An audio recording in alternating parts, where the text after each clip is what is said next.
सुरवन्द्यमुनीन्द्रपराशरजां त्रियुगार्चनपूततनुं सुधियं शरणं सकलागहरं सुमुखं सततं प्रणमामि सुधीन्द्रयतिं सततं प्रणमामि सुधीन्द्रयतिम्।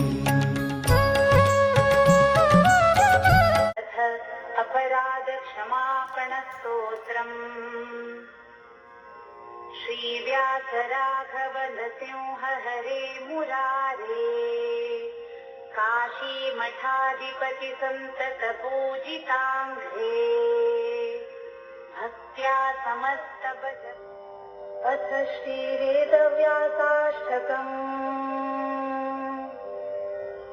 श्रीकरं समस्त सद्गुणाकरं परात्परम्।